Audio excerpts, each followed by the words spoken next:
Hello दोस्तों, good morning. कैसे हैं आप सब? उम्मीद करते हैं कि आप सब अपना अपना तैयारी में लगे हुए होंगे और आप सबको पता है कि समय बहुत ही कम बचा हुआ है। ठीक है, तो और कल हम लोग ने कल 10 बजे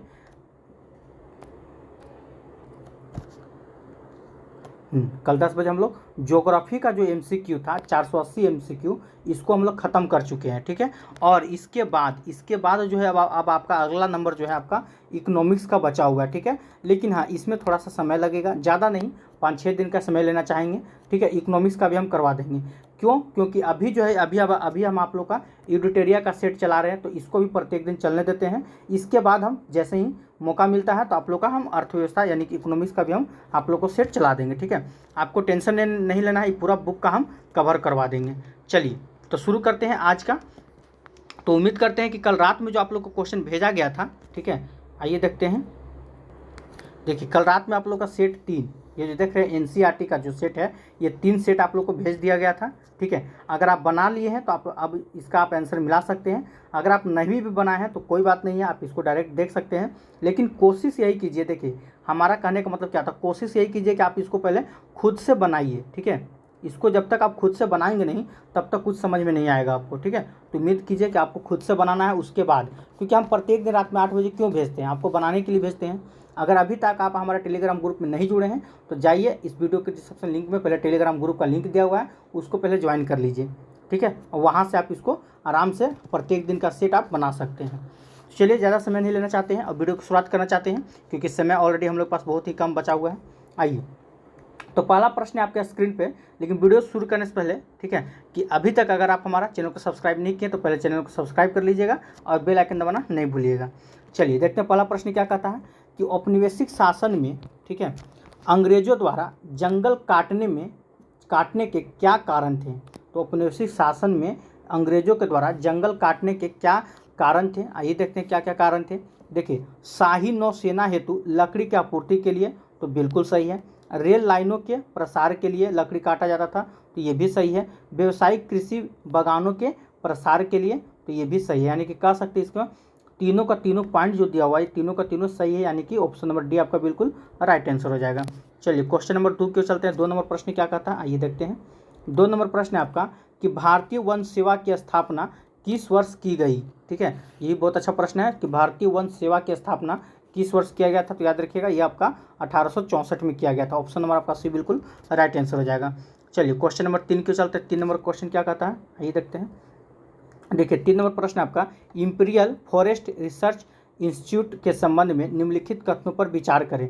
ये क्वेश्चन आपका टीआरई 2 में, ठीक है, 68 में पूछा हुआ क्वेश्चन था। ये क्वेश्चन आपका टीआरई 2 में 68 में क्वेश्चन पूछा हुआ था, थोड़ा सा चेंज था, ठीक है, लेकिन पूछा हुआ था यही। देखिए, तो क्या कहा जा रहा है कि इसकी स्थापना 1905 में देहरादून में हुई थी। क्या ये सही है? तो ये बिल्कुल, 1 मिनट रुक जाइए। चलिए, तो क्या ये कहा जा रहा है ऑप्शन ए में है आपका, इसकी स्थापना 1905 में देहरादून में हुई थी, तो यही आपका गलत पॉइंट है। क्यों? देखिए, सही है, देहरादून में तो हुआ था लेकिन 1905 में नहीं, ये आपका गलत हो गया। 1905 में नहीं, कब हुआ था? तो याद रखिएगा, 1 मिनट। चलिए, 1905 में ना होकर यहाँ पे 1906 में हुआ था, ये याद रखिएगा। ठीक है, तो इसकी स्थापना 1906 में देहरादून में हुई थी, सही है। अच्छा, ये तो इस हिसाब से तो अभी गलत दे दिया है। यहाँ जिस पद्धति से शिक्षा दी जाती थी उसे वैज्ञानिक वानिकी कहा गया है, तो ये पॉइंट आपका सही है। तो कहा जा रहा है कौन सा कथन सत्य है? तो सत्य कथन में केवल 2 आ जाएगा आपका। ठीक है, चलिए आइए क्वेश्चन नंबर 4 क्यों चलते हैं। 4 नंबर प्रश्न क्या कहता है, आइए देखते हैं। देखिए, 4 नंबर प्रश्न है आपका,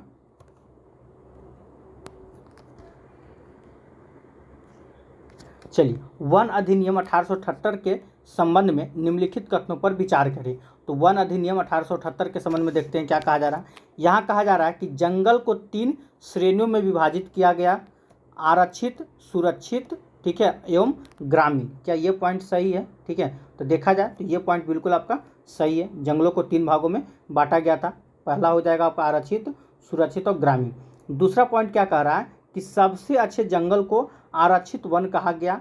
गांव वाले केवल सूखी लकड़ी एवं विशेष प्रकार के औषधि ही इन जंगलों में से ले सकते थे, मतलब जंगलों से ले सकते थे। तो ये पॉइंट आपका गलत है।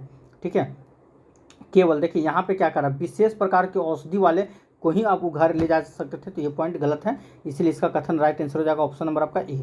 चलिए क्वेश्चन नंबर 5 क्यों चलते हैं। 5 नंबर प्रश्न क्या कहता है, आइए देखते हैं। देखिए 5 नंबर क्वेश्चन जो है ये आपको मिलान करना, ठीक है, तो मिलान करना ये मोस्ट इंपॉर्टेंट है, यहाँ से आपको क्वेश्चन हमेशा पूछ लिया जाता है। आइए देखते हैं क्या कहा जा रहा है। देखिए झूम खेती का नाम एक तरफ दिया हुआ है, ये सब आपका इधर जो है झूम खेती का नाम दिया हुआ है, ठीक है, और इधर आपका देश दिया हुआ है, ठीक है, तो मिलान करना है। देखिए लादिंग, तो लादिंग किस देश में कहा जाता है, तो याद रखिए ये आपका हो जाएगा दक्षिण पूर्वी एशिया में कहा जाता है। मिल्पा के बारे में तो आप लोग भली भांति जानते होंगे, मिल्पा वाला क्वेश्चन बहुत बार पूछा हुआ है, ये आपका टियर 1 टियर 2 में भी क्वेश्चन मिलता है, तो ये कहीं कहीं आपको, ठीक है, मिल्पा वाला दे देगा मध्य अमेरिका या मेक्सिको दे देता है, ये आप भी जानते हैं, मध्य अमेरिका या मेक्सिको, याद रखिएगा। चितमेन, चितमेन कहाँ का हो जाएगा, तो चितमेन आपका हो जाएगा ये अफ्रीका का है चितमेन, ठीक है, और चेना अगर बोलेगा तो चेना कहाँ का, तो ये आपका श्रीलंका का हो जाएगा। तो इस हिसाब से आप मिला लीजिएगा, ऑप्शन नंबर आपका डी सी बिल्कुल राइट आंसर हो जाएगा, ठीक है, ऑप्शन नंबर आपका सी बिल्कुल राइट आंसर हो जाएगा। चलिए क्वेश्चन नंबर 6 के चलते हैं। 6 नंबर प्रश्न क्या कहता है। अगर वीडियो आपको अच्छा लग रहा हो तो वीडियो को लाइक करते चलिएगा, अगर अभी तक आप हमारे चैनल से नहीं जुड़े हैं तो चैनल को सब्सक्राइब कर लीजिए और बेल आइकन दबाना नहीं भूलिएगा। चलिए 6 नंबर प्रश्न आपके स्क्रीन पे है, देखिए क्या कहा जा रहा है। यूरोपीय वन रक्षक घुमंतु खेती के विरुद्ध क्यों थे, ठीक है, तो इनके विरुद्ध क्यों थे, आइए देखते हैं। पहला है आपका घुमंती खेती वाली जमीन इमारती लकड़ी के उत्पादन के लिए प्रतिकूल हो जाती थी, तो ये बिल्कुल सही है। जंगल जलाते समय बाकी बेशकीमती पेड़ों के जलने का खतरा होता था, ये भी सही है, अगर आप जंगल में आग लगाते हैं आप भी अगर कहीं भी, तो पेड़ उड़ का भी जलने का खतरा बना हुआ रहता है, ठीक है। तीसरा पॉइंट देखते हैं, लगान वसूली की प्रशासनिक परेशानी से बचने हेतु, तो ये भी आपका सही है, यानी कि तीनों का तीनों पॉइंट क्या है, तो बिल्कुल सही हो जाएगा, तो इसका राइट आंसर हो जाएगा ऑप्शन नंबर डी हो जाएगा। चलिए क्वेश्चन नंबर 7 को चलते हैं। 7 नंबर प्रश्न क्या कहता है, आइए देखते हैं। देखिए 7 नंबर प्रश्न है, थोड़ा सा उसको छोटा करना पड़ेगा। आइए, कहा जा रहा है कि अंग्रेजों द्वारा वन व्यापार को सरकारी नियंत्रण में लेने के क्या प्रभाव हुए, ठीक है, तो क्या प्रभाव हुए थे कि वन व्यापार की इजारेदारी यूरोपीय व्यापारिक कंपनियों को सौंप दी गई थी, तो बिल्कुल सही है। स्थानीय लोगों के द्वारा शिकार करने और पशुओं के चराने पर बंदिश लगा दी गई थी, तो ये भी आपका पॉइंट सही है। कुछ घुमंतु समुदाय खदानों और बागानों में काम करने को मजबूर हुए, तो ये भी आपका सही है, जब जंगल में लकड़ी काटने से मना कर दिए गए थे, तो ठीक है, यानी कि तीनों का तीनों पॉइंट सही है, तो हम कह सकते हैं इसका राइट आंसर क्या हो जाएगा, ऑप्शन नंबर आपका डी हो जाएगा। चलिए क्वेश्चन नंबर 8 के चलते हैं। 8 नंबर प्रश्न क्या कहता है, आइए देखते हैं। चलिए 8 नंबर प्रश्न है आपका कि देवसारी या मान किसे कहा जाता था, ठीक है, देवसारी या मान किसे कहा जाता था, आइए देखते हैं। तो इसका राइट आंसर हो जाएगा आपका जनजातीय क्षेत्र में लकड़ी के बदले लगने वाला शुल्क को हम, ठीक है, देवसारी या मान कहते थे, ठीक है, ऑप्शन नंबर सी बिल्कुल राइट आंसर हो जाएगा। चलिए 9 नंबर क्वेश्चन देखते हैं क्या कहा जा रहा है, थोड़ा छोटा कर देते हैं। आइए 9 नंबर प्रश्न आपका, ब्लेंडांग डिएक्टेन व्यवस्था के संबंध में निम्नलिखित कथनों पर विचार करें। चलिए इस पर विचार करते हैं क्या है, आइए देखते हैं। कहा जा रहा है यह व्यवस्था अंग्रेजों के द्वारा बस्तर में प्रारंभ किया गया था, तो ये बिल्कुल गलत है, ठीक है। इसमें गांव वाले की लगान मुक्ति के बदले लकड़ी ढोने के लिए मुफ्त में भैंस उपलब्ध कराए गए थे, तो ये बिल्कुल सही है, यानी कि इसका राइट आंसर क्या हो जाएगा, केवल 2 हो जाएगा, ठीक है। चलिए क्वेश्चन नंबर 10 क्यों चलते हैं। 10 नंबर प्रश्न क्या कहता है, आइए देखते हैं। देखिए 10 नंबर प्रश्न कहा जा रहा है आपसे,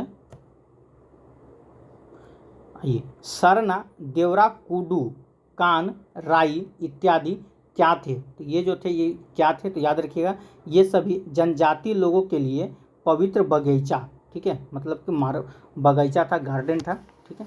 चलिए तो इसका राइट आंसर हो जाएगा आपका ऑप्शन नंबर सी हो जाएगा।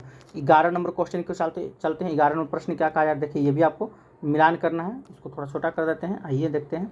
कहा जा रहा है चारावाह समुदाय तथा उससे संबंधित तथ्यों को मिलान करें। एक तरफ का चारावागाह समुदाय है और संबंधित तथ्य हैं, चलिए देखते हैं। तो पहला क्या है आपका, तो गोल्ला समुदाय, तो गोल्ला समुदाय जो होते थे ये गाय भैंस पालते थे, ठीक है। कुरमा समुदाय ये क्या करते थे, तो ये आपका भेड़ बकरी को पालते थे, ठीक है। रायका समुदाय ये आपका राजस्थान से संबंधित है और धंगर समुदाय ये आपका महाराष्ट्र से संबंधित है। तो इस हिसाब से आप देख लीजिए आपका कौन कौन सा पॉइंट हो जाएगा। 1 का 2, 2 का 1, तो 1 का 2, 2 का 1 ऑप्शन नंबर आपका क्या बी में जा रहा है। और सी भी जा रहा है, ठीक है। तो एक स्टेप आपको आगे बढ़ना, 3 का सी, तो 3 का सी किस में आपका, इसमें है, तो हम कह सकते हैं ऑप्शन नंबर आपका क्या हो जाएगा, तो बी आपका राइट आंसर हो जाएगा। चलिए क्वेश्चन नंबर 12 क्यों चलते हैं। 12 नंबर प्रश्न क्या कह रहा है, आइए, अगर वीडियो आपको अच्छा लग रहा होगा तो वीडियो को लाइक करते चलिएगा, ठीक है। आइए 12 नंबर प्रश्न आपका कि प्राचीन काल के भ्रमणकारी के संबंध में निम्न कथनों पर विचार करना है। चलिए विचार करते हैं क्या है। देखिए कहा जा रहा है प्राचीन काल में, तो प्राचीन काल के व्यापारी अवसरों की तलाश में एक स्थान से दूसरे स्थान तक भ्रमण करते हैं। तो बात तो सही है, प्राचीन काल में जो भ्रमणकारी होते थे वो व्यापारी के तलाश में एक स्थान से दूसरे स्थान जाते थे। अच्छा, दूसरा पॉइंट है आपका कि प्राचीन काल के भ्रमणकारी जो होते थे वो पुजारी और तीर्थ यात्रा, ज्ञान और आध्यात्मिक शांति के लिए दूर दूर तक यात्रा करते थे। तो ये भी पॉइंट आपका सही है, यानी कि एक भी सही है और दो भी सही है। तो हम कह सकते हैं इसका राइट आंसर क्या हो जाएगा, एक और दो दोनों सही है, ऑप्शन नंबर आपका सी हो जाएगा। चलिए 13 नंबर क्वेश्चन को चलते हैं। 13 नंबर प्रश्न क्या कहता है देख लेते हैं कि प्राचीन काल में विभिन्न यात्रियों के माध्यम से क्या क्या विभिन्न क्षेत्र के मध्य आदान प्रदान नहीं होता था, ठीक है। तो क्या क्या नहीं होता था, तो देखिए इसमें क्या किसका नहीं होता था ये पूछा जा रहा है, तो इसमें तो नहीं दिया हुआ, ऑप्शन नंबर आपका डी बिल्कुल राइट आंसर हो जाएगा। चलिए क्वेश्चन नंबर 14 क्यों चलते हैं। 14 नंबर प्रश्न क्या कहता है, आइए देखते हैं। 14 नंबर प्रश्न है आपका कि पश्चिमी घाट के क्षेत्र में पाई गई 9वीं शताब्दी के बाद की स्मृतिशिला जो गोवा संग्रहालय में सुरक्षित है में किसके महत्व का पता चलता है। तो किसके महत्व का पता चलता है, तो समुद्री व्यापार के महत्व का पता चलता है, ऑप्शन नंबर आपका भी बिल्कुल राइट आंसर हो जाएगा। चलिए क्वेश्चन नंबर 15 क्यों चलते हैं। 15 नंबर प्रश्न क्या कहा जा रहा है, आइए देखते हैं। देखिए 15 नंबर प्रश्न है कि सिल्क मार्ग के संबंध में निम्नलिखित कथनों पर विचार करना है। तो सिल्क मार्ग के बारे में आप भी जानते हैं। कहा जा रहा है कि सिल्क मार्ग केवल जमीनी भूभाग से गुजरता था। तो ये तो भाई केवल लग गया, ऐसी भी निगेटिव क्यों जा रहा है। यह मार्ग केवल चीन और एशिया, तो चीन आ गया, तो केवल चीन तो नहीं, चीन भी था और भी 1-2-3 देश थे। और क्या है, फिर कहा जा रहा है यह मार्ग लगभग 15वीं शताब्दी तक अस्तित्व में आया था। तो ये बिल्कुल सही, ये मार्ग जो था आपका 15वीं शताब्दी के तक अस्तित्व में आया था। और सोना चांदी जैसे कीमती धातु इस मार्ग से एशिया और यूरोप में पहुंचाते थे। तो ये भी गलत है, जब सिल्क मार्ग की बात किया जा रहा है तो इसमें सोना चांदी कहाँ से आ जाएगा। तो इसका राइट आंसर क्या हो जाएगा, ऑप्शन नंबर आपका 3 बिल्कुल सही है, यानी कि ऑप्शन नंबर आपका ए हो जाएगा 3। चलिए क्वेश्चन नंबर 16 की चलते हैं। 16 नंबर प्रश्न क्या कहता है, आइए देखते हैं। देखिए 16 नंबर प्रश्न है आपका कि चीन की एक गुफा पेंटिंग में सिल्क मार्ग को दर्शाया गया है। उस गुफा का क्रमांक क्या है। मतलब चीन में गुफा है जहाँ पे सिल्क मार्ग को, मतलब पेंटिंग में सिल्क मार्ग को दर्शाया गया है। तो गुफा का क्रमांक पूछा है, कौन सा है, तो गुफा क्रमांक आपका 217 है, याद रखिएगा। चलिए क्वेश्चन नंबर 17 की चलते हैं। मार्को पोलो की किताब का नाम क्या है। तो मार्को पोलो का जो किताब था वो था आपका book of Marvels, option number आपका ये बिल्कुल राइट आंसर हो जाएगा। 18 नंबर क्वेश्चन को चलते हैं, क्या है आइए देखते हैं। कहा जा रहा है स्पेघेटी क्या है, ठीक है। तो इसका राइट आंसर क्या हो जाता है, ये एक प्रकार की खाद्य सामग्री है, ऑप्शन नंबर बी बिल्कुल राइट आंसर हो जाएगा। चलिए क्वेश्चन नंबर 19 को चलते हैं। 19 में प्रश्न क्या है, आइए देखते हैं। निम्न कथनों पर विचार करना है, चलिए विचार करते हैं। कहा जा रहा है कि आलू, सोया और मूंगफली का उद्भव भारत में हुआ था। तो आलू, सोया, मूंगफली का उद्भव क्या भारत में हुआ था, कि ये सही है, तो ये बिल्कुल गलत है, इसका उदय भारत में नहीं हुआ था। ये खाद्य पदार्थ यूरोप और एशिया में तब पहुँचे जब क्रिस्टोफर कोलंबस ने अमेरिका की खोज की। तो ये सबको आपको पता होगा कि अमेरिका की खोज कौन किया था, क्रिस्टोफर कोलंबस ने 1492 में किया था, ठीक है। अब तभी पहुंचा था, ऑप्शन नंबर बी भी आपका बिल्कुल राइट आंसर हो जाएगा। 20 नंबर क्वेश्चन को चलते हैं। 20 नंबर प्रश्न क्या कहता है, आइए देखते हैं। इसको थोड़ा छोटा कर देते हैं। चलिए कहा जा रहा है कि 16वीं सदी के संदर्भ में निम्नलिखित कथनों पर विचार करना है। 16वीं सदी में आइए देखते हैं कि 16वीं सदी के मध्य तक आते आते पुर्तगाली और स्पेनिश सेनाओं ने अमेरिका को उपनिवेशिक बनाना शुरू कर दिया था। तो देखिए ये आपका गलत हो जाएगा, ठीक है, एक मिनट रुकिए। तो ये ऑप्शन आपका ए जो है बिल्कुल गलत है। दूसरा देख लेते हैं, क्या है, यूरोपीय सेनाओं ने, ठीक है, पुर्तगाली और स्पेनिश अपनी सैन्य ताकत के बल पर अमेरिका के विभिन्न क्षेत्रों को जीता था। तो ये बात सही है, अमेरिका के बहुत से पॉइंट को, मतलब कि शहर को जीता था, सही है। तीसरा क्या है, इस समय अमेरिका वासियों में चेचक से लड़ने के लिए रोग प्रतिरोध क्षमता विकसित हो चुकी थी। तो ये भी आपका सही है, ठीक है। तो यानी कि ऑप्शन नंबर आपका 3 भी सही है। तो इसका राइट आंसर क्या हो जाएगा, 2 और 3 देख लीजिए किस ऑप्शन में, तो ऑप्शन नंबर आपका सी में है, 2 और 3, ठीक है। चलिए क्वेश्चन नंबर 21 क्यों चलते हैं। 21 नंबर प्रश्न क्या कहता है, देखिए क्वेश्चन थोड़ा बड़ा बड़ा है इसीलिए इसको हम ज़्यादा जूम नहीं कर पा रहे हैं।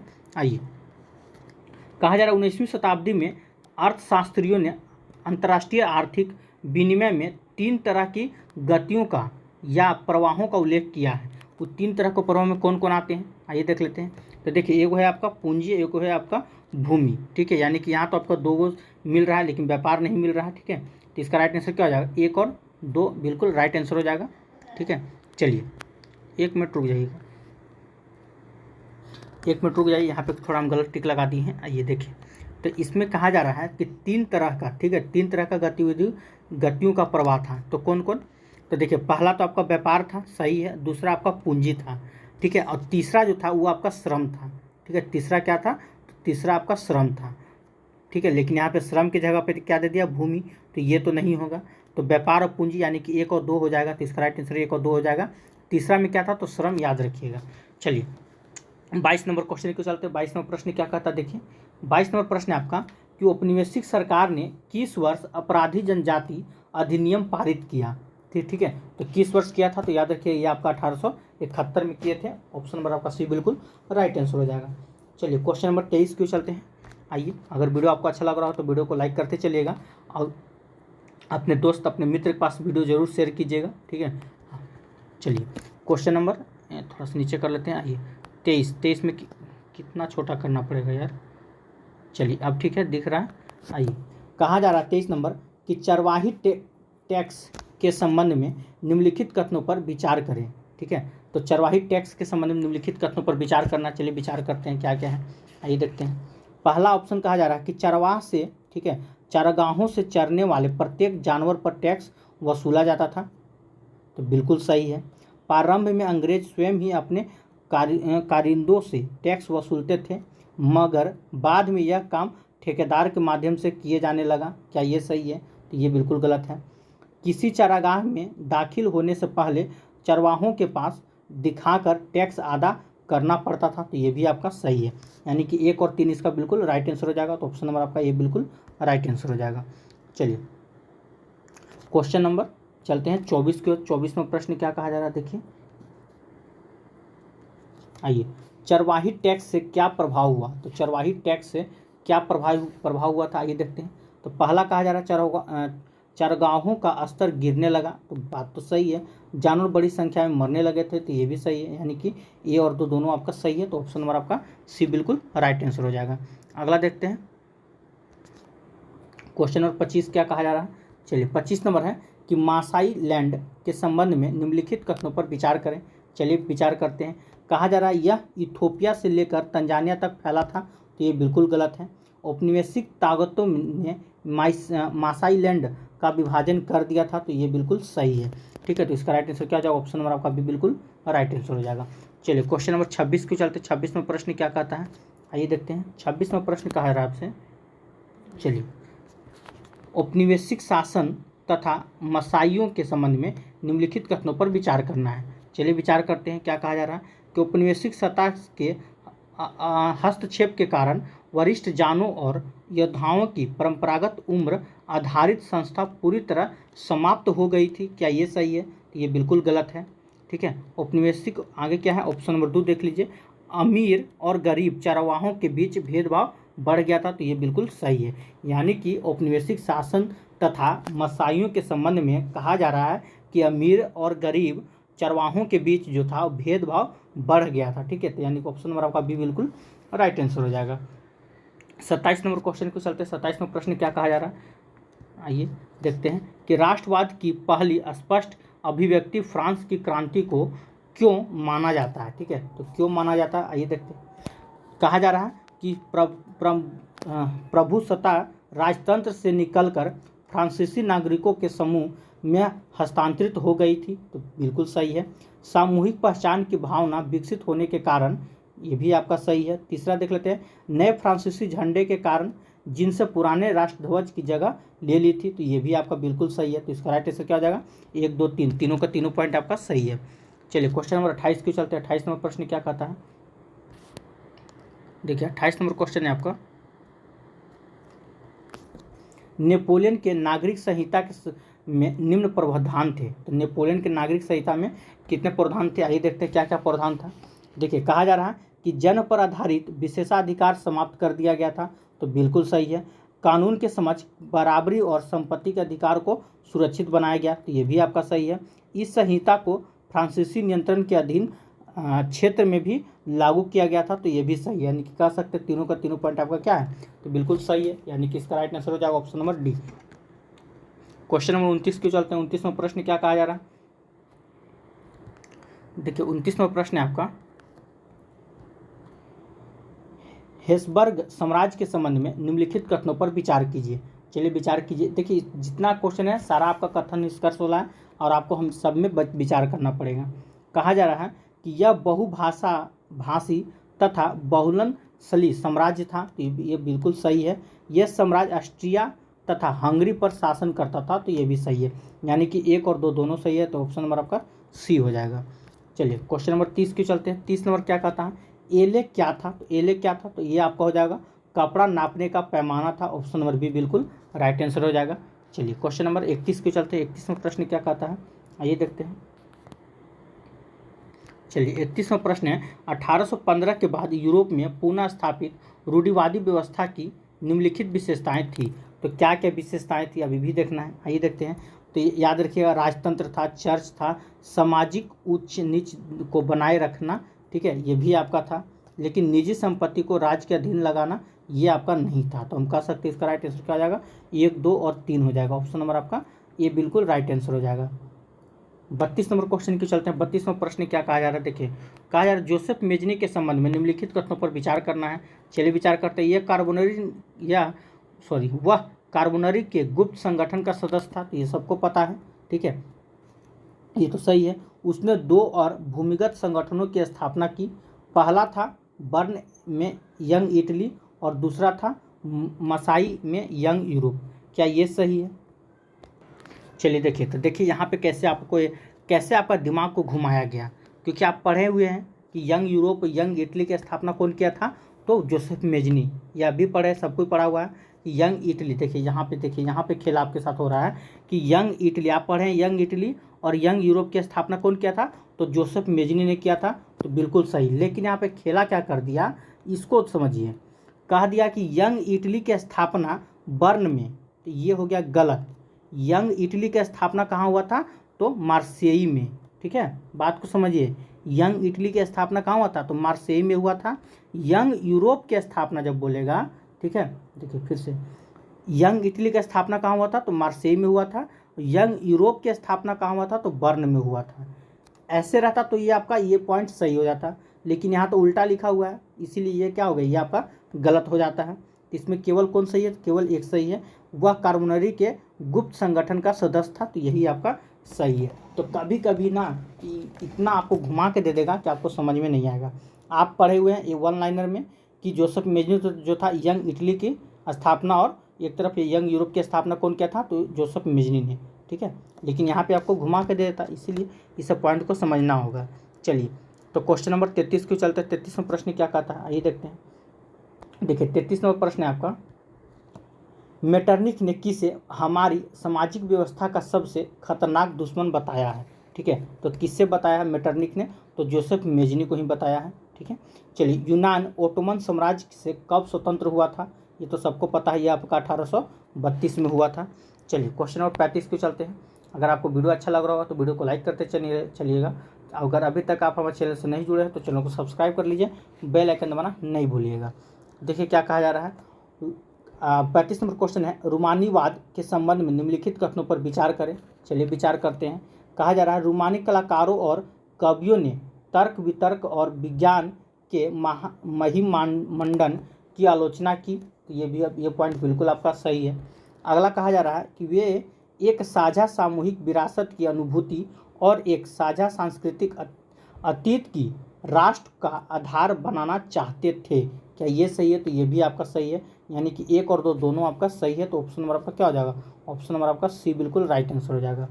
चलिए 36 नंबर क्वेश्चन को चलते हैं। 36वां प्रश्न क्या कहा जा रहा है, देखिए 36वां प्रश्न है आपका कि पोलैंड में रूस के विरुद्ध राष्ट्रवादी भावना का मुख्य स्रोत क्या था? तो पोलैंड में रूस के विरुद्ध राष्ट्रवादी भावना का मुख्य स्रोत क्या था? तो याद रखिएगा भाषा। ऑप्शन नंबर सी बिल्कुल राइट आंसर हो जाएगा। 37 नंबर क्वेश्चन क्यों चलते हैं। 37वां प्रश्न क्या कहता है, देखिए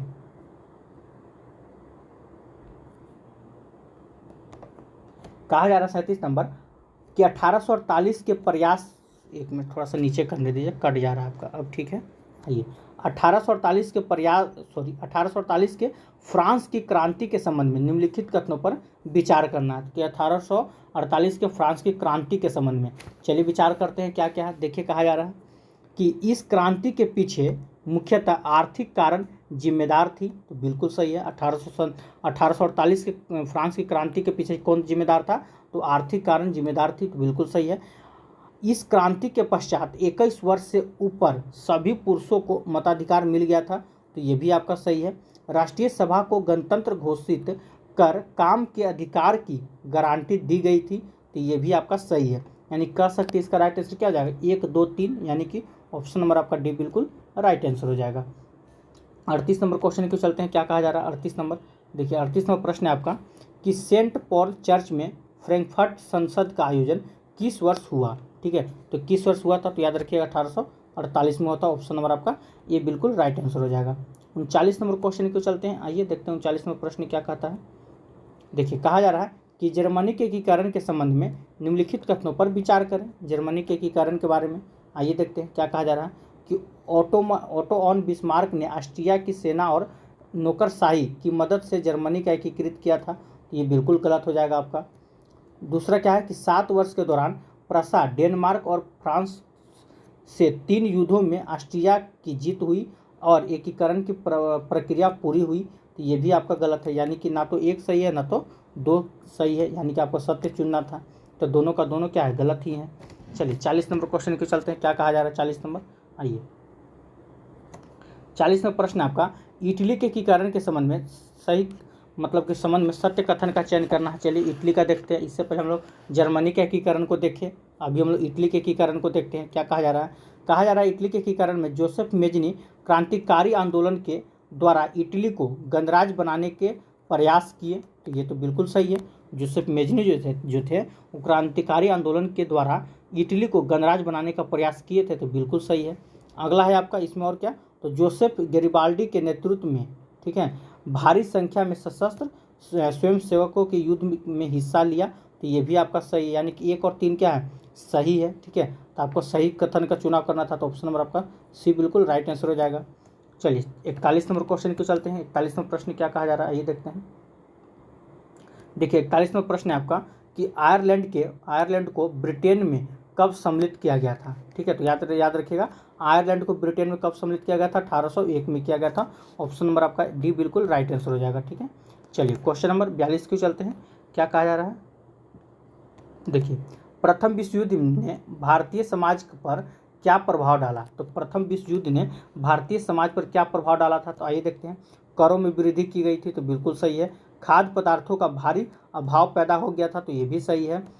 सिपाहियों को जबरन भर्ती किया गया था, तो ये भी सही है। ठीक है, तो प्रथम विश्व युद्ध में याद रखिए भारतीय समाज पर क्या प्रभाव पड़ा था, तो ये तीनों पॉइंट आपको याद रखना है। ऑप्शन नंबर आपका डी बिल्कुल राइट आंसर हो जाएगा। 43 नंबर क्वेश्चन को चलते हैं। 43 नंबर प्रश्न क्या कहा जा रहा है, आइए देखते हैं। कहा जा रहा है कि रोलेट एक्ट के संबंध में असत्य कथन का चयन करें, कौन सा असत्य है। ठीक है, आइए देखते हैं। पहला कहा जाता है कि भारतीय सदस्यों के भारी विरोध के बावजूद इस कानून को ब्रिटिश संसद ने बहुत जल्दबाजी में पारित कर दिया था, क्या ये सत्य है, ये बिल्कुल असत्य है। ठीक है, यही आपका सही हो जाएगा, बाल्कि तो सब सही सत्य ही है। ठीक है, चलिए तो क्वेश्चन नंबर 44 को चलते हैं। 44वां प्रश्न क्या कहता है, आइए देखते हैं। 44वां प्रश्न आपका 1919 में खिलाफत समिति का गठन कहाँ किया गया था, तो 1919 में खिलाफत समिति का गठन कहाँ हुआ था, तो बम्बई में, याद रखिएगा। ऑप्शन नंबर आपका बी बिल्कुल राइट आंसर हो जाएगा। अगला है महात्मा गांधी की पुस्तक हिंद स्वराज किस वर्ष लिखी गई थी, तो ये आपका 1909 में लिखा गया था, ये तो आपको याद ही होगा। ठीक है, चलिए क्वेश्चन नंबर 46 को चलते हैं। 46वां प्रश्न क्या कहता है, आइए 46वां प्रश्न आपका कि असहयोग आंदोलन के संचालन के संबंध में निम्नलिखित कथनों पर विचार करें और सत्य कथन का चयन करना है आपको। ठीक है, चलिए विचार करते हैं। आंदोलन की शुरुआत शहरी धर्म शहरी मध्य वर्ग ने की, तो ये तो बिल्कुल सही है कि आंदोलन का जो शुरुआत था वो आपका शहरी मध्य वर्ग ने किया था। अगला देख लेते क्या है कि सभी पार्टियों ने परिषद चुनाव का बहिष्कार किया था, तो ये सही नहीं है, सभी पार्टी नहीं किए थे। अगला है आपका भारतीय खादी कपड़ों के महंगे होने के कारण गरीबों द्वारा विदेशी कपड़ों का बहिष्कार लंबे समय तक नहीं किया जा सका, तो ये भी आपका सही है। कुछ समय तक हुआ था, ठीक है, लेकिन लंबे समय तक ये सब लिखना ये उचित नहीं है, तो इसीलिए इसका क्या हो जाएगा 1 और 3। तो देख लीजिए ऑप्शन को किस में हो जाएगा, ऑप्शन नंबर आपका सी बिल्कुल राइट आंसर हो जाएगा। चलिए दोस्तों क्वेश्चन नंबर 47 को चलते हैं। आप लोग थोड़ा 47 नंबर क्वेश्चन देखिए, इस पर विचार कीजिए क्या सही है क्या गलत।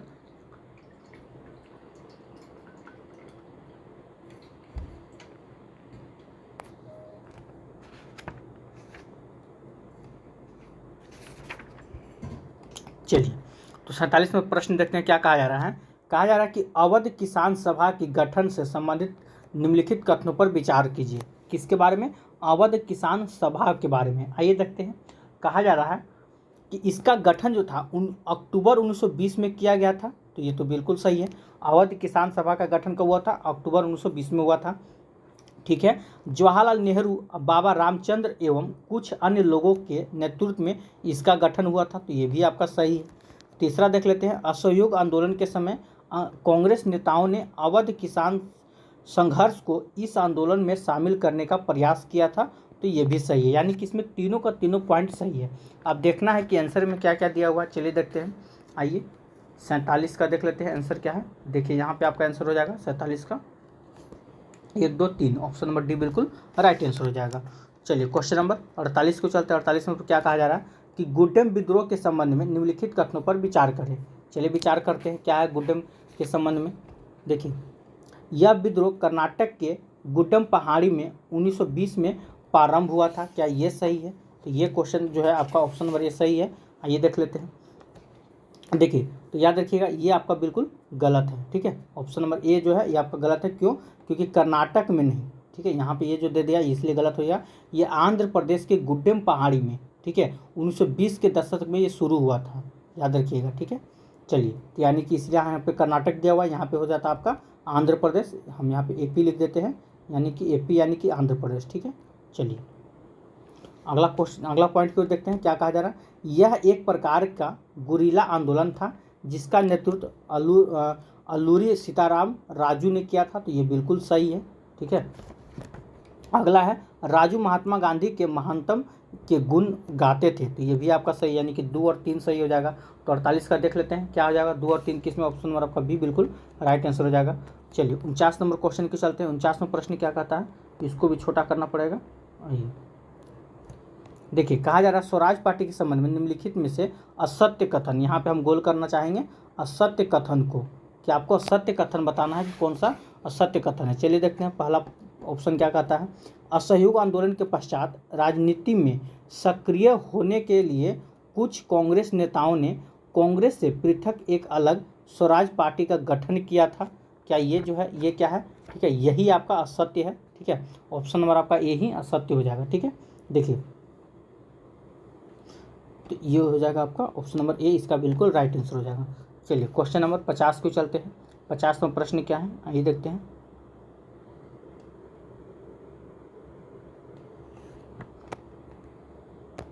चलिए 50वां प्रश्न को देखते हैं। 50वां प्रश्न क्या कहा, थोड़ा छोटा करना पड़ेगा। देखिए साइमन कमीशन के बारे में निम्नलिखित कथनों पर विचार करें। साइमन कमीशन के बारे में चलिए देखते हैं, विचार करते हैं क्या है। कहा जा रहा है कि ब्रिटेन की लिबरल सरकार ने सर जॉन साइमन के नेतृत्व में एक वैधानिक आयोग का गठन किया था, क्या ये पॉइंट सही है। आपको यहाँ सत्य कथन का चुनाव करना है, तो ये बिल्कुल सत्य नहीं है, ये गलत हो जाएगा। इसका मुख्य उद्देश्य भारत में संवैधानिक व्यवस्था की कार्यशैली का अध्ययन करना था तथा और उसके बारे में सुझाव देना था, तो ये बिल्कुल सही है। भारत में इसके विरोध को देखते हुए वायसराय इरविन ने भारत के लिए डोमिनियन स्टेट का ऐलान किया था, तो ये भी आपका बिल्कुल सही है। तो इसका राइट आंसर क्या हो जाएगा 2 और 3, इसका बिल्कुल राइट आंसर हो जाएगा, यानी कि हिसाब से आपका ऑप्शन नंबर बी बिल्कुल सही हो जाएगा।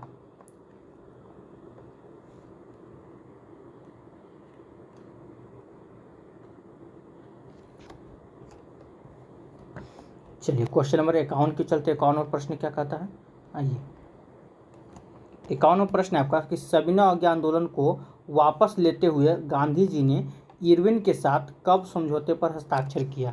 ये बहुत इंपॉर्टेंट है, इसको एकदम वीवीआई कर लीजिएगा। तो कब हस्ताक्षर किए थे, तो 5 मार्च 1931 को। वैसे तो ये तो आप सबको याद ही होगा। चलिए क्वेश्चन नंबर 52 की ओर चलते हैं। 52वां प्रश्न क्या कहता है, देखिए कि भाड़ा विरोधी आंदोलन के बारे में निम्नलिखित कथनों पर विचार करें। चलिए विचार करते हैं, क्या कहा जा रहा है कि यह आंदोलन छोटे किसानों द्वारा जो जमींदार से पट्टे पर जमीन लेकर खेती कर रहे थे, तो बिल्कुल सही है। अगला है जमींदारों को भाड़ा चुकाने से माफ़ी के लिए प्रारंभ किए गए इस आंदोलन का नेतृत्व समाजवादियों और कम्युनिस्ट ने किया था। ये भी आपका सही है, यानी कि 1 और 2 अभी तक सही है। आगे देख लेते हैं क्या है, 1 2 तो सही है। और तीसरा पॉइंट क्या कहा जा रहा है, देखिए कि कांग्रेस ने खुलकर भाड़ा विरोधी आंदोलन का समर्थन किया था, तो ये आपका बिल्कुल गलत हो जाएगा। ठीक है, कांग्रेस ने खुलकर नहीं किया था, तो इसका राइट आंसर हो जाएगा ऑप्शन नंबर ए हो जाएगा। 1 और 2 सही हो जाएगा। चलिए क्वेश्चन नंबर 53 के चलते हैं। 53 नंबर प्रश्न क्या कहा जा रहा है, आइए भारतीय वाणिज्य एवं उद्योग परिसंघ का गठन कब किया गया था। तो इसका गठन कब किया गया था, तो याद रखिएगा 1927 में किया गया था। चलिए 54 नंबर क्वेश्चन क्यों चलते हैं। 54 नंबर प्रश्न क्या कहता है,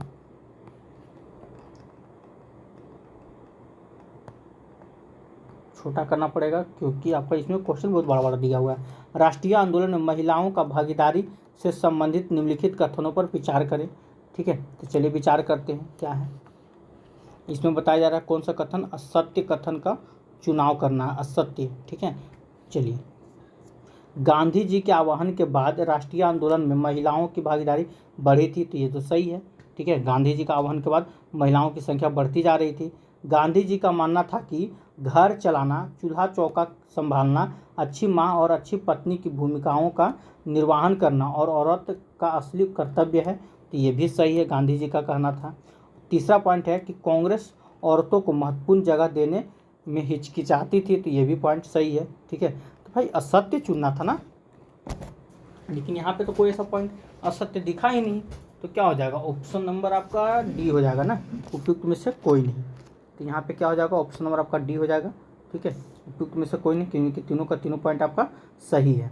55 नंबर क्वेश्चन क्यों चलते हैं। 55 नंबर प्रश्न क्या कहा जा रहा है, देख लीजिए। देखिए डॉक्टर अंबेडकर ने किस वर्ष दलितों के लिए दलित वर्ग एसोसिएशन का गठन किया था, तो किस वर्ष किए थे, तो याद रखिए ये आपका 1930 में किया गया था। ऑप्शन नंबर आपका सी बिल्कुल राइट आंसर हो जाएगा।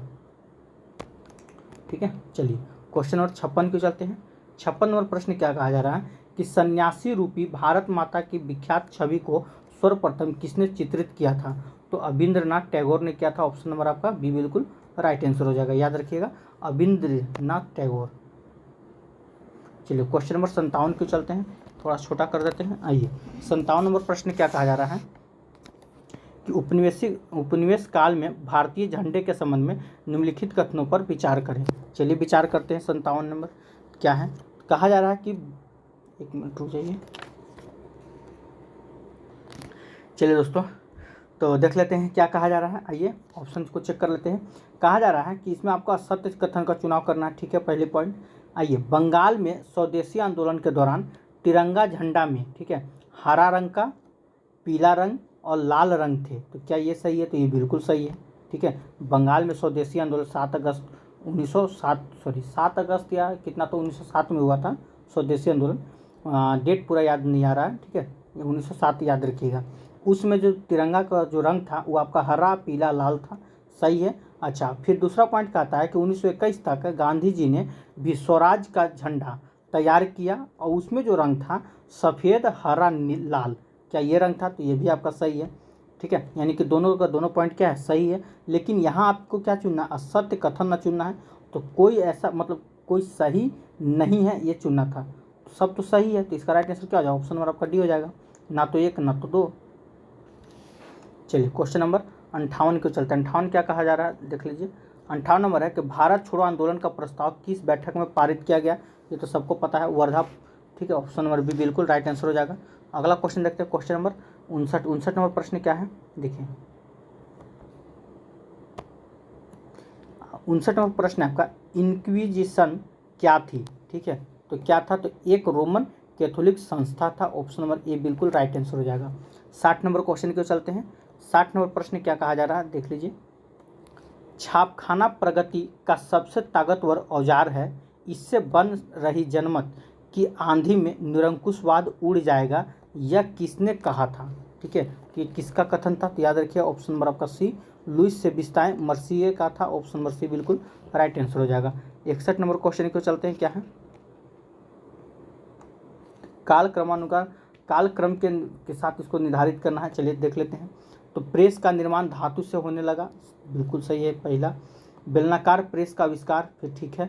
ऑफसेट का निर्माण, ये भी ठीक है। फिर बिजली के से चलने वाले प्रेस, यानी कि 1 2 3 4 लाइन से हो जाएगा, ठीक है। ऑप्शन नंबर आपका ए हो जाएगा। चलिए क्वेश्चन नंबर 62 को चलते हैं। 62 प्रश्न क्या कहा जा रहा है, देख लीजिए कि तुलसीदास की 16वीं सदी की किताब रामचरितमानस का पहला मुद्रित संस्करण किस वर्ष प्रकाशित हुआ था? ये मोस्ट इंपॉर्टेंट वीआई प्रश्न, इसको कर लीजिएगा। किस वर्ष हुआ था? तो याद रखिए 1810 में हुआ था, ठीक है। ऑप्शन नंबर आपका डी बिल्कुल राइट आंसर हो जाएगा। 63 नंबर क्वेश्चन को चलते हैं। क्या कहा जा रहा है, देखिए। स्त्री धर्म विचार नामक पुस्तक किसने लिखी? तो याद होगा रामचंद्र ने लिखा था। ऑप्शन नंबर ए बिल्कुल राइट आंसर हो जाएगा।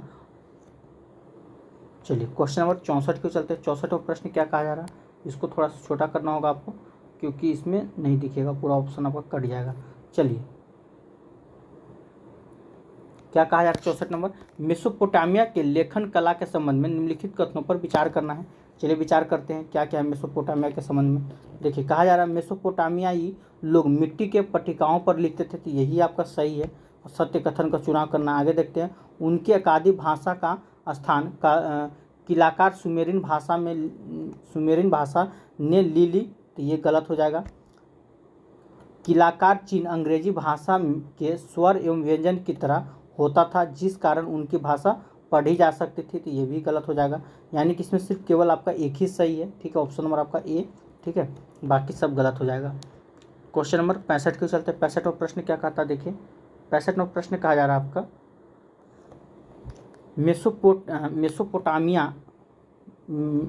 मेसोपोटामियाई समाज के संबंध में निम्नलिखित कथनों पर विचार करना है। देखिए फिर से वही है, आइए। मेसोपोटामियाई एकल परिवार को आदर्श माना जाता था, तो ये तो बिल्कुल सही है। पिता परिवार का मुखिया होता था, तो ये तो बिल्कुल सही है। पिता जो होता था वो परिवार का मुखिया होता था। तीसरा पॉइंट कहा जा रहा है, पिता का घर, पशुधन, खेत आदि उसके पुत्रों को मिलते थे, तो पिता का जो भी धन होता था, पशु हो या खेतबाड़ी हो, जो भी होता उसके बेटे को ही मिलेगा, अभी भी मिलता जा रहा है ये। चलिए तो क्वेश्चन नंबर 66 को चलते हैं। क्या कहा जा रहा है, मेसोपोटामिया के नगर नियोजन के संबंध में निम्नलिखित कथनों पर विचार करें। चलिए विचार करते हैं। क्या इसमें आपको असत्य कथन का चुनाव करना है, यहाँ पे फोकस कीजिएगा। तो मेसोपोटामिया में नगर नियोजन पद्धति सुदृढ़ थी, तो ये गलत है। मेसोपोटामिया में नगर नियोजन पद्धति का अभाव था, ठीक है, इसीलिए ये क्वेश्चन क्या हो जाएगा, ये आपका गलत हो जाएगा। आगे देखिए, मोहनजोदड़ो की ही तरह जल निकासी के लिए व्यवस्था की गई थी, तो ये भी आपका गलत हो जाएगा। अगला है आपका, कमरों के अंदर रोशनी खिड़की से बनी रोशनी जो थी खिड़की से नहीं बल्कि आंगन में खुले दरवाजा से आती थी, तो ये आपका सही है, ठीक है। तो आपको क्या असत्य कथन चुनना, तो सत्य कौन कौन हुआ, 1 और 2, तो देख लीजिए ऑप्शन नंबर क्या हो जाएगा, 1 और 2। ऑप्शन नंबर आपका ए बिल्कुल राइट आंसर हो जाएगा, ठीक है। चलिए अगला क्वेश्चन क्यों चलते हैं। क्वेश्चन नंबर 67 नंबर क्वेश्चन देखते हैं क्या कहा जा रहा है। आइए थोड़ा सा इसको, चलिए यहाँ से जूम कर देते हैं। देखिए 67 नंबर प्रश्न क्या कहता है कि रोमन साम्राज्य के बारे में निम्नलिखित कथनों पर विचार करिए। कि रोमन साम्राज्य एकल परिवार का चलन था, तो बिल्कुल सही है। इसमें पिता की संपत्ति पर पुत्री का मुख्य अधिकार रहता था, तो ये भी आपका सही है। पति पत्नी को अलग कर 2 वित्तीय हस्तियां माना जाता था, तो ये भी सही है। यानी कि तीनों का तीनों पॉइंट सही है। 67 का क्या हो जाएगा, डी इसका राइट आंसर हो जाएगा। आइए 68 नंबर क्वेश्चन की चलते हैं। क्या कहा जा रहा है, देखिए थोड़ा सा छोटा कर देते हैं इसको। चलिए आइए, रोमन अर्थव्यवस्था के बारे में निम्नलिखित कथनों पर विचार करें। रोमन का अर्थव्यवस्था, चलिए देखते हैं कि जैतून का तेल निर्यात होने वाली प्रमुख वस्तु थी, तो बिल्कुल सही है। इटली की सोने और चांदी की खदानों में जल शक्ति खुदाई की जाती थी, तो यह बिल्कुल गलत है। उस समय सुगठित वाणिज्य और बैंकिंग व्यवस्था का संचालन होता था, तो ये बिल्कुल सही है, यानी कि 1 और 3 बिल्कुल राइट आंसर हो जाएगा। तो देख लीजिए, 1 मिनट रुक जाइएगा, 1 और 3 किस में है, तो यहाँ पे आपका ऑप्शन बी हो जाएगा, ऑप्शन नंबर बी बिल्कुल राइट आंसर हो जाएगा। चलिए क्वेश्चन नंबर 69 को चलते हैं। 69 नंबर प्रश्न क्या कहता है, थोड़ा सा जूम कर देते हैं इसको। आइए 69 में प्रश्न आपका, रोमन साम्राज्य में दास प्रथा और श्रमिकों पर नियंत्रण के संबंध में असत्य कथन का चयन करें। देखिए यहाँ पे असत्य बोल रहा है, तो कौन असत्य है, ठीक है। तो क्वेश्चन नंबर डायरेक्ट आप ऑप्शन नंबर सी देखिए, रोमन व्यवस्था में श्रम प्रबंधन पर बहुत अधिक ध्यान नहीं दिया जाता था, यही आपका असत्य है, ठीक है, यानी कि यही आपका सही है एक तरह से देखा जाए तो, मतलब ऑप्शन के हिसाब से, ठीक है। बाकी सब आपका सही है। नहीं, देखिए कहने का मतलब है कि आपको असत्य चुनना, कहा गया ये आपका हो गया असत्य कथन, कौन सा है, तो ये आपका असत्य कथन है, ठीक है।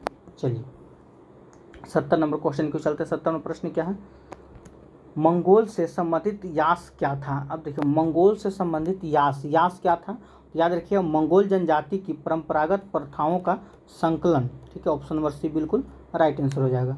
अगला क्वेश्चन को चलते हैं। क्वेश्चन नंबर 71 क्या कहता है, आइए 71 नंबर प्रश्न है आपका कि अमेरिका गृह युद्ध के भारत पर क्या परिणाम हुए। तो अमेरिका में गृह युद्ध के भारत पर क्या परिणाम हुए थे, आइए देखते हैं। देखिए भारत बुनकर के सामने कच्चे माल की समस्या उत्पन्न हो गई, तो बिल्कुल सही है।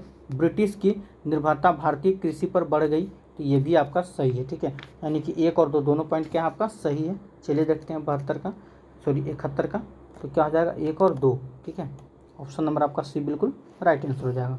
72 नंबर क्वेश्चन देखते हैं। 72 नंबर प्रश्न क्या कहा जा रहा है, आइए, तो गिरमिटिया मजदूर को सबसे ज़्यादा कहाँ भेजा जाता था।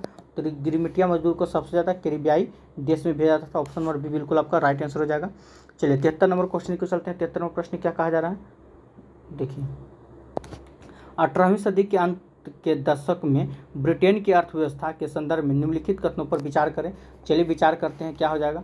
देखिए तो इस समय ब्रिटेन में आबादी तेज़ी से बढ़ने पर भोजन की मांगें तीव्र गति से बढ़ी, तो बिल्कुल सही है।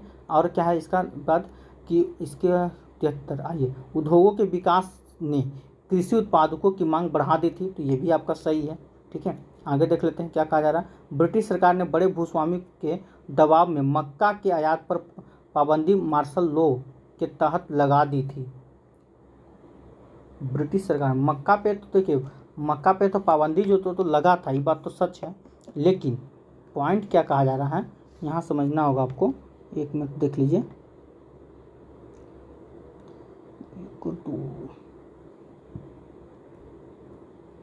देखिए यहाँ पे आपका पॉइंट छुपा हुआ है, यही सब पॉइंट है ना, तो देखने में आप लोग का थोड़ा गलती हो जाएगा, आपको बता देते हैं। देखिए 3 नंबर, देखिए पहला और दूसरा सही हो गया, तीसरा नंबर में फॉल्ट क्या हुआ है। देखिए ब्रिटिश सरकार ने बड़े भूस्वामी के दबाव में, ठीक है, मक्का के आयात पर पाबंदी लगाया था, ये बात सच है, मक्का के आयात पर पाबंदी लगाया था, लेकिन एक लॉ था, तो कौन लॉ, तो यहाँ पे आपका लिखा होता मार्शल लॉ के तहत, तो ये हो जाएगा भैया गलत। मार्शल लॉ के तहत नहीं लगाया गया था, कि कौन सा लॉ था, तो याद रखिएगा कॉर्न लॉ। कहाँ लिख दें, देखिए यहाँ पे लिख देते हैं, ठीक है, कि किस लॉ के तहत, याद रखिएगा तो कॉर्न, ठीक है, कॉर्न लॉ के तहत। यहाँ पे आपको मार्शल लॉ लिखा हुआ, इसीलिए ये क्या हो जाएगा, ये भी आपका गलत हो जाएगा। बात समझ में आ रहा है। ब्रिटिश सरकार ने बड़े भूस्वामी के दबाव में मक्का के आयात पर पाबंदी लगा दी, किस लॉ के तहत, तो कॉर्न लॉ, ठीक है, कॉर्न लॉ के तहत लगाया था, ना कि ना कि मसाल लॉ के तहत, ठीक है। चलिए तो हिसाब से सही कथन क्या हो जाएगा, 1 और 2 आपको हो जाएगा, ठीक है। चलिए 74 नंबर क्वेश्चन को चलते हैं। 74 नंबर प्रश्न क्या कहता है, आइए देखते हैं। देखिए 74 नंबर प्रश्न आपका, औद्योगिकरण के युग के संबंध में निम्नलिखित कथनों पर विचार करें। चलिए विचार करते हैं। 74 नंबर में क्या है, देखिए तो इंग्लैंड और यूरोप में फैक्ट्री की स्थापना के बाद ही अंतर्राष्ट्रीय बाजार के लिए बड़े पैमाने पर औद्योगिक उत्पादन होने लगा था, क्या ये आपका सही है, तो ये बिल्कुल गलत है। इंग्लैंड और यूरोप में फैक्ट्री की स्थापना के बाद के चरण को बहुत सारे, ठीक है, इतिहासकारों ने आदि औद्योगिक का नाम दिया, क्या ये सही है, तो ये भी आपका गलत है, यानी कि ना तो 1 ना तो 2, ठीक है, ऑप्शन नंबर आपका क्या हो जाएगा, डी बिल्कुल राइट आंसर हो जाएगा, ठीक है। चलिए क्वेश्चन नंबर 75 के चलते। 75 में प्रश्न क्या कहता है, आइए देखते हैं। कहा जा रहा है कि औद्योगिकरण के युग में यूरोप में गिल्ड था, तो गिल्ड क्या था, आइए देखते हैं। तो याद रखिए गिल्ड जो था ये एक प्रकार का उत्पादकों का संगठन था। ऑप्शन नंबर आपका ये बिल्कुल राइट आंसर हो जाएगा। चलिए 76 नंबर क्वेश्चन क्यों चलता है। 76 नंबर प्रश्न क्या कहा जा रहा है, देखिए निम्नलिखित कथनों पर विचार करना है। चलिए विचार करते हैं। सूती उद्योग और रेल निर्माण उद्योग ब्रिटेन के सबसे फलते फूलते उद्योग थे जो 1840 के दशक में थे। क्या ये सही है कि जो था 1840 के दशक में थे? ये पॉइंट को देखना होगा, ठीक है। इसलिए ये क्या हो जाएगा, ये आपका बिल्कुल गलत हो जाएगा, ठीक है। ऑप्शन नंबर ए बिल्कुल आपका गलत हो जाएगा। चलिए दूसरा का देखते हैं क्या कहा जा रहा है। आइए, ब्रिटेन का कपास उद्योग 1840 के दशक तक औद्योगिकरण के पहले चरण में सबसे बड़ा उद्योग बन चुका था। तो ये बिल्कुल आपका सही है। तो इसका राइट आंसर क्या हो जाएगा, ऑप्शन नंबर आपका बी बिल्कुल राइट आंसर हो जाएगा, ठीक है। चलिए अगला क्वेश्चन क्यों चलते हैं। क्वेश्चन नंबर 77 क्या कहता है, आइए देखते हैं 77 नंबर प्रश्न। देखिए कहा जा रहा है 19वीं सदी के मध्य में यूरोप के संदर्भ में निम्नलिखित कथनों पर विचार करें। 19वीं सदी के मध्य में, चलिए विचार करते हैं क्या क्या है। इस समय लगभग 10% शहरी आबादी निहायत गरीबी थी। तो बिल्कुल सही है ये पॉइंट आपका। अगला है आपका कि 1830 के दशक में आई आर्थिक मंदी जैसे दौर में बेरोजगारी की संख्या विभिन्न 10 से 20% तक पहुंच गई थी। क्या ये सही है, ठीक है।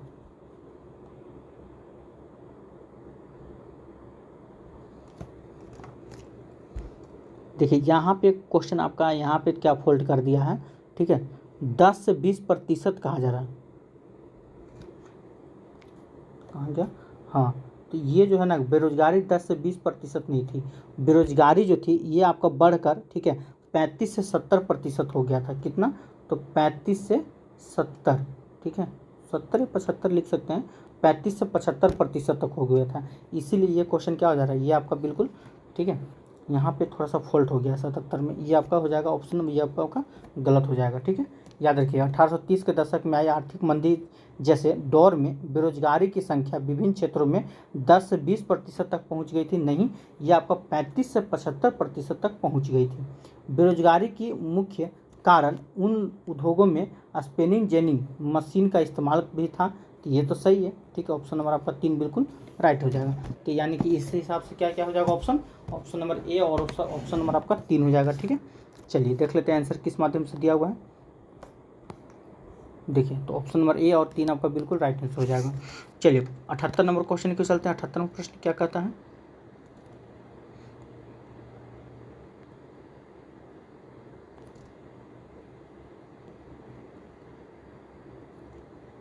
देखिए औपनिवेशिक औद्योगिकरण के अंतर्गत भारतीय व्यापार के संदर्भ में निम्नलिखित कथन पर चुनाव विचार करना। चलिए विचार करते हैं।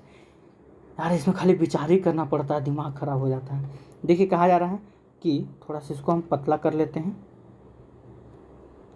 देखिए भारत के पश्चिमी तट पर स्थित सूरत बंदरगाह से भारत खाड़ी एवं लाल सागर के बंदरगाह से जुड़ा हुआ था, जहां से भारत द्वारा निर्मित पश्चिमोत्तर क्षेत्रों में होता था। क्या ये पॉइंट सही है, तो ये बिल्कुल आपका सही है। अगला है कि भारत के पूर्वी तट पर मछलीपट्टनम पर बंगाल में हुगली के माध्यम से भारत दक्षिण पूर्व एशियाई बंदरगाह से जुड़ा हुआ था। तो ये भी सही है, यानी कि 1 और 2 दोनों सही है। तो क्या हो जाएगा, ऑप्शन नंबर आपका सी बिल्कुल राइट आंसर हो जाएगा। 79 नंबर क्वेश्चन की चलते हैं। 79 नंबर प्रश्न क्या कहता है, आइए देखते हैं। कहा जा रहा है कि पूर्ण स्वराज की मांग को कांग्रेस ने औपचारिक रूप से किस अधिवेशन में मान लिया गया। तो कौन सा अधिवेशन मान लिया गया था, तो इसको आप जानते हैं। इसका राइट आंसर हो जाएगा लाहौर अधिवेशन 1929 का जो अधिवेशन था, याद होगा, ठीक है। चलिए क्वेश्चन नंबर 80 को चलते हैं। ब्रिटेन वुड्स समझौता किस वर्ष हुआ था, तो याद रखिए ये आपको 1944 में हुआ था, ठीक है। ऑप्शन नंबर ए बिल्कुल आपका राइट आंसर हो जाएगा। चलिए अगला क्वेश्चन क्यों चलते हैं। आइए देखिए दोस्तों, यहाँ से आप लोग का करेंट अफेयर शुरू हो चुका है, ठीक है। तो इसमें बहुत बड़ा बड़ा क्वेश्चन भी है करेंट अफेयर में, देख लीजिए आप लोग। चलिए तो क्या है 81 नंबर, वैश्विक अच्छे लीग समानता और समानता के लिए गठबंधन के संदर्भ में निम्नलिखित कथनों पर विचार करें, ठीक है। तो देखिए इसका राइट आंसर क्या हो जाएगा, तो इसका आपका, ठीक है, आंसर का अगर हम देख के बता दिया जाए तो आपका 1, 2, तीनों सही है, ठीक है। तो इसका राइट आंसर हो जाएगा ऑप्शन नंबर आपका डी बिल्कुल राइट आंसर हो जाएगा। चलिए क्वेश्चन नंबर 82 की ओर चलते हैं। 82 नंबर प्रश्न क्या कहता है, आइए देखते हैं। मत्स्य पालन समिति के निम्नलिखित में से किस अंतर्राष्ट्रीय संगठन के सहायक संस्था के रूप में कार्य करती है? ठीक है, तो किस में कार्य करती है? तो ये आपका हो जाएगा खाद्य एवं कृषि संगठन FAO के रूप में कार्य करती है। अगला क्वेश्चन की चलते हैं। क्वेश्चन नंबर 83 में क्या है? ठीक है, कि कथनों पर विचार करना है, तो कथन पर विचार कर लीजिएगा। इसका राइट आंसर हो जाएगा ऑप्शन नंबर आपका ए, बिल्कुल राइट आंसर हो जाएगा। ठीक है, ऑप्शन नंबर ए बिल्कुल राइट आंसर हो जाएगा। चलिए इसको थोड़ा जल्दी ख़त्म करते हैं, इसका आपका ऑप्शन नंबर ए हो जाएगा। ठीक है, आइए क्वेश्चन नंबर 84 के चलते हैं। 84 नंबर प्रश्न क्या है? देखिए सब आपको इतना छोटा करना पड़ता है ना, दिमाग खराब हो जाता है। बहुत बड़ा बड़ा क्वेश्चन दिया हुआ है। तो कहा जा रहा है कि मंदिर वास्तुकला की नगर शैली के संदर्भ में निम्नलिखित कथनों पर विचार करें। चलिए विचार कर लीजिए इसके ऊपर आप। ठीक है, तो देखिए पहला पॉइंट क्या है? कहता है कि स्तरों से उभरता हुआ घुमावदार शिखर गर्भगृह टावर नागर शैली को अन्य भारतीय मंदिर स्थापत्य शैली में अलग करती है, तो बिल्कुल सही है। ठीक है, और आपको इसमें क्या हो जाएगा, फिर आप डायरेक्ट 4 नंबर का पॉइंट देख लीजिए कि नगर शैली में गर्भगृह हमेशा सबसे ऊंचे शिखर के नीचे स्थित होता है, तो ये भी सही है, यानी कि 1 और 4 बिल्कुल राइट आंसर हो जाएगा। चलिए क्वेश्चन नंबर 85 के चलते हैं। 85 में प्रश्न क्या है देख लीजिए। चलिए तो 85 का जो क्वेश्चन है इसका राइट आंसर क्या हो जाएगा? ये हो जाएगा आपका ऑप्शन नंबर डी हो जाएगा। चलिए 86 नंबर क्वेश्चन के चलते। 86 नंबर प्रश्न क्या कहा जा रहा है? देखिए कि निम्नलिखित में से कौन सी स्थापत्य शैली मुख्य रूप से केरल के गुरुवायूर मंदिर में देखी जाती है? ठीक है, तो कौन सा हो जाएगा? तो ये हो जाएगा द्रविड़, ऑप्शन नंबर ए बिल्कुल राइट आंसर हो जाएगा। अगला क्वेश्चन को देखते हैं, क्वेश्चन नंबर 87 में क्या कहता? भूमि प्रबंधन के संदर्भ में व्यापक और सूचित निर्णय लेने के लिए निम्नलिखित में से कौन सी प्रणाली सबसे प्रभावी मानी जाती है? तो कौन सी प्रणाली मानी जाती है? तो 87 का राइट आंसर क्या हो जाएगा?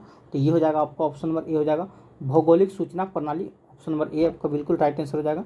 चलिए 88 नंबर क्वेश्चन के चलते हैं। क्या कहा जा रहा है कि हाल ही में इसरो द्वारा विकसित डिटेक्ट अलर्ट ट्रांसमीटर 2.0 निम्नलिखित में से किस उद्देश्य को पूरा करता है? ठीक है, तो किस उद्देश्य को पूरा करता है? तो इसका राइट आंसर हो जाएगा यह मछली पकड़ने वाली नौकाओं से आपातकालीन संदेश भेजता है, ऑप्शन नंबर ए बिल्कुल आपका राइट आंसर हो जाएगा।